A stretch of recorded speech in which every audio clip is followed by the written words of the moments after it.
Rick, I'm curious what word comes to mind when you see yourself in a graphic with Hockey Canada announcing that you're going to be GM of the World Championship team this year. Any emotion with that? Yeah, Frank, a lot of emotion. Obviously, it's a lot of honor to represent your country. Whether you're a coach, trainer, doctor, player, and to be a manager of the men's World Championship team is a true honor, and it is still pretty cool to see when you're talking about that graphic. Yeah, so tell us what you've been up to. You retire after the 2018 season, and obviously you've had a couple roles with the Blue Jackets. Special assistant you started out as to the general manager, and then you've been in player development since. Have all of those been full time? Have you kind of started out part time? Like, tell us about your journey off the ice since you stopped playing. Yeah, so I've been into it full time. I'm a firm believer that in the hockey business, it's tough to be into it part time. It's tough to get a good grasp on players, prospects, current players, kids coming into the draft if you're in it part time. So for a year and a half, I did special assistant with Jarmo Kekalainen, had a great experience and tried to be a sponge and take in as much as I can from him. And after that, I took over the development side of the Columbus Blue Jackets. I was in charge of all our prospects under our umbrella who weren't playing for our big clubs. So, had a lot of fun doing that and try to help kids achieve their dream, and reach their goal of becoming a Columbus Blue Jacket. So when you're doing the player development work, is that on ice? Is it hands-on, or is it traveling around to meet guys? What's that like? Yeah, I haven't been on the ice as much with them. I've obviously done a lot of NCAA guys, and it's a little tricky with that. With some of our junior players, we have Derek Dorsett, Tommy Cross, and Jarkko Ruutu doing a lot of the actual coaching with the kids on the ice. From my standpoint, it's a lot of watching video, writing reports on these kids, keeping close tabs, building relationships with them.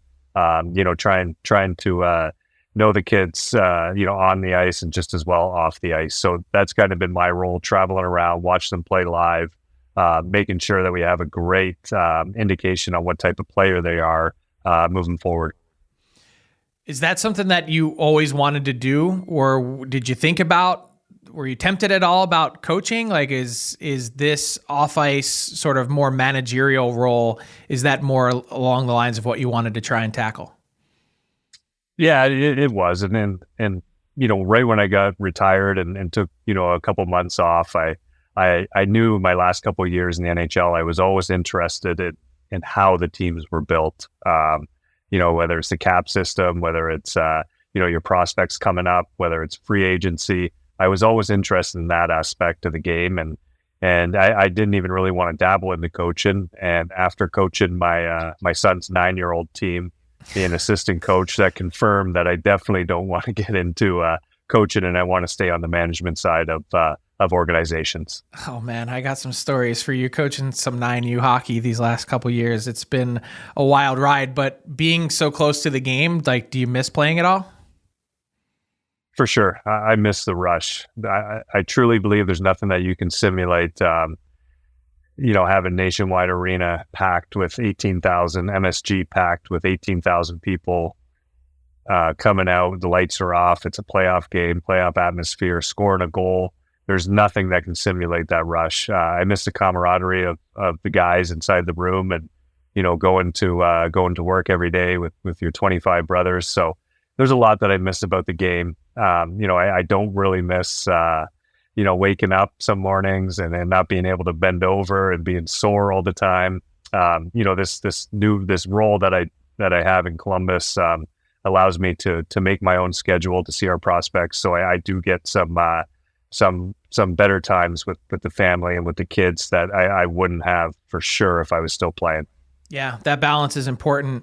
But let's talk about the upcoming Worlds, Rick. And it's a fascinating tournament this year because there's just so much ahead of all these federations that are putting together teams, not just for this Worlds, but also then for the Four Nations in 2025 and then the Olympics in 2026. So there'll be a lot of eyeballs on the Worlds this year.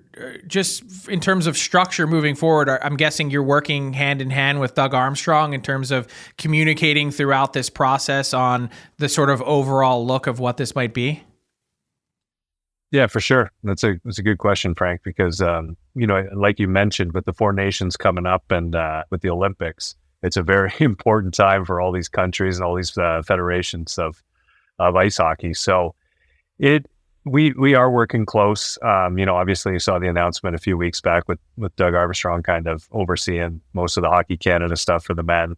And I've been working with him closely on our depth charts and our potential selections once we get there and start making some calls.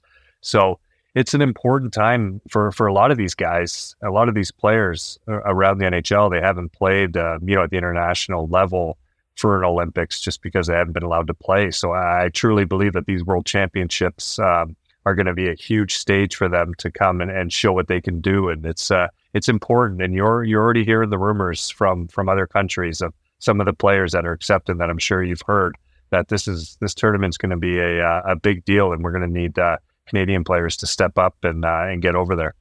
Yeah, and that's sometimes part of the challenge with the Worlds, right? You go through the slog of an 82-game season. You might be tired. Your body might not be in optimal shape in terms of some bumps and bruises. And then, hey, do you want to go spend the next 3 weeks in Europe playing?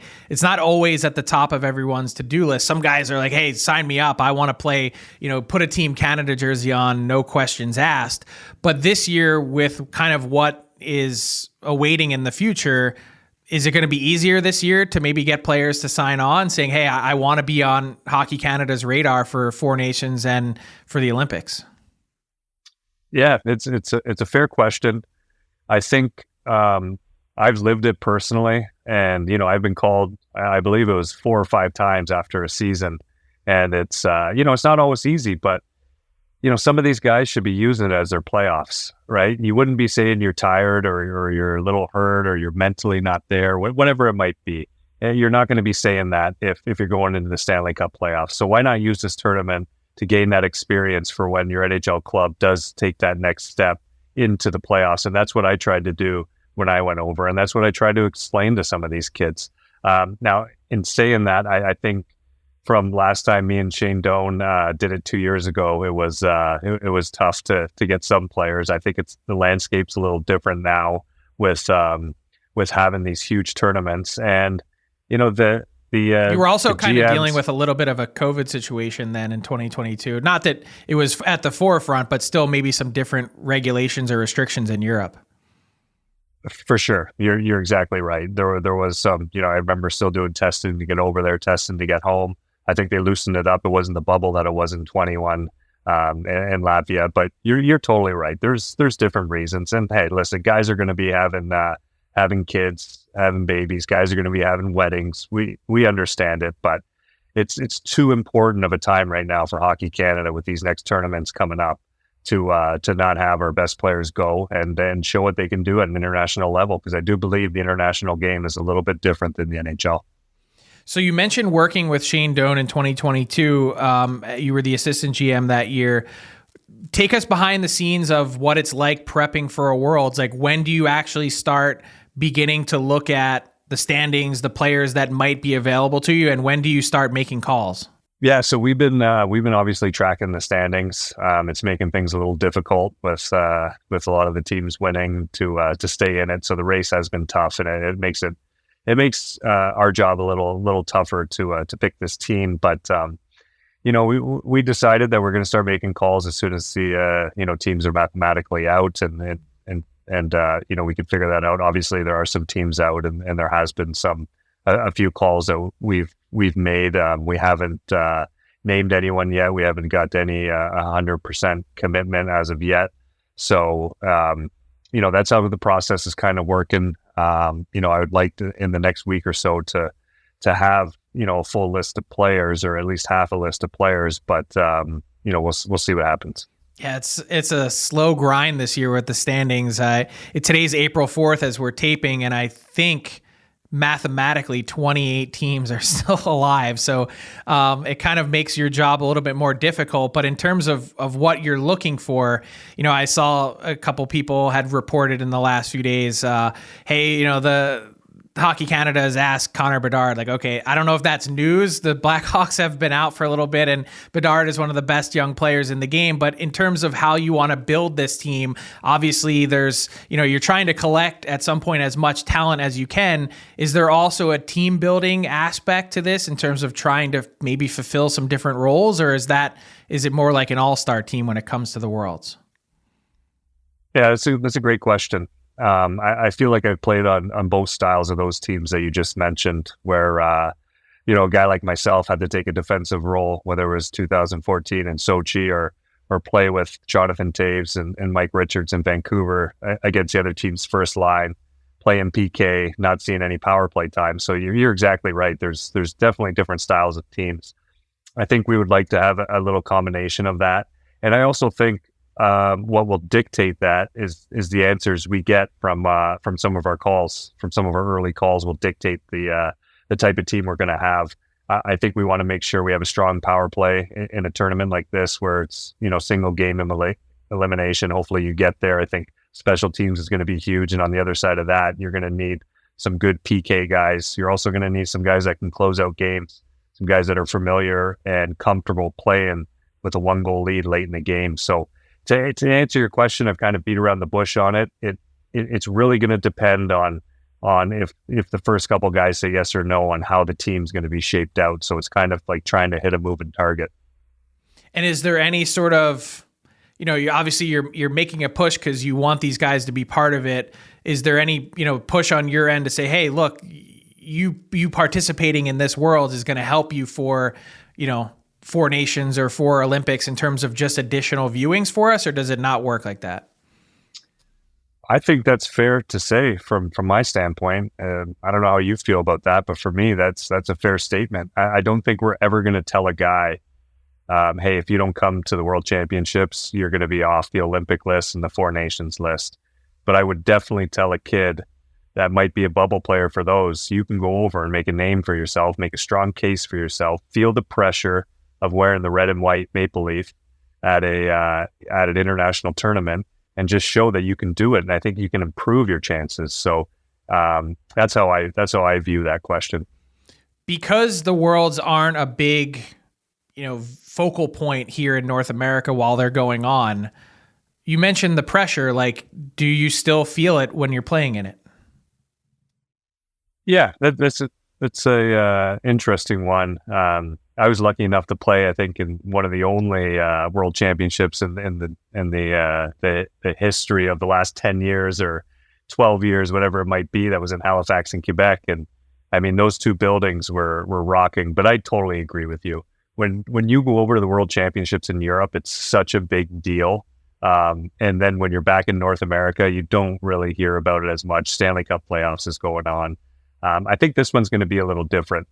And to answer your question about the pressure, I feel like any time you put on that jersey, there's pressure, whether it's under 16, under 17, World Juniors, whatever it is. Any time you put on a Canadian jersey, you're expected to win gold.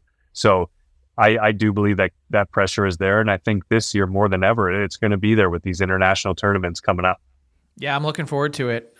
When you're putting all this together, Rick, how helpful is it that you were on the ice? I know time moves fast, but not all that long ago. You played against potentially some of the guys that you're trying to put on your team this year.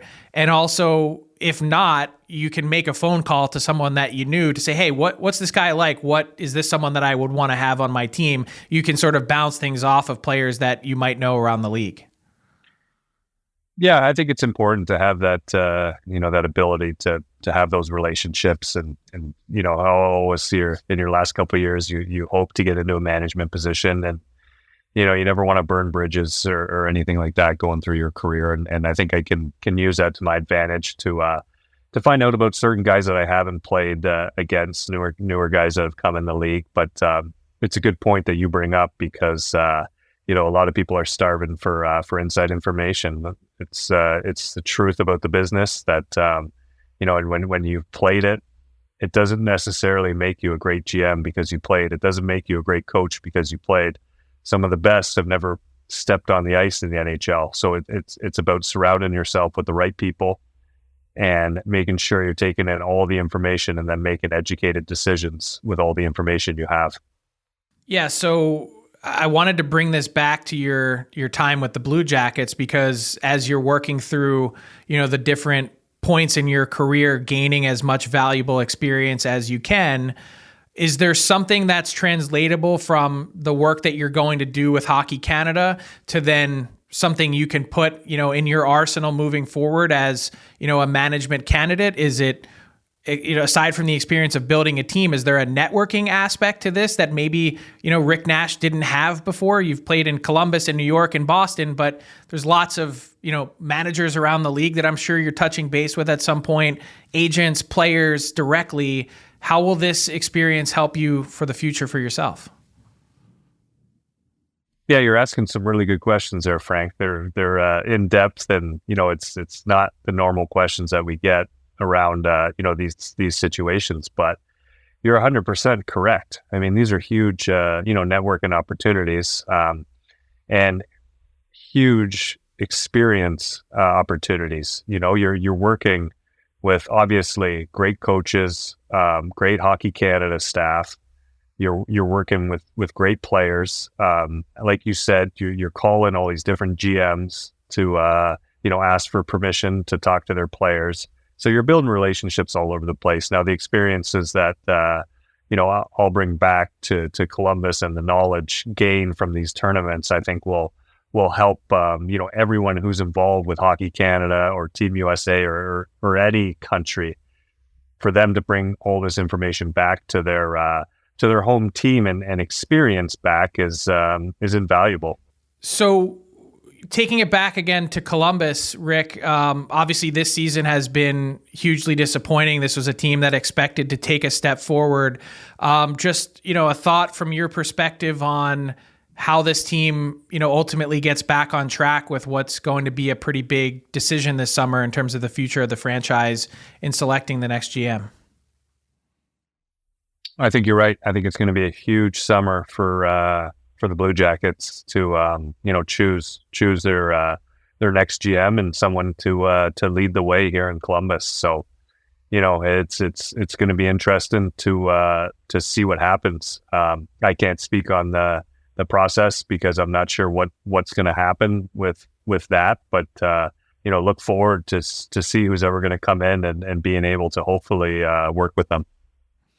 Yeah, and this probably is a tough spot for you because John Davidson had mentioned at some point that the candidate is going to be external.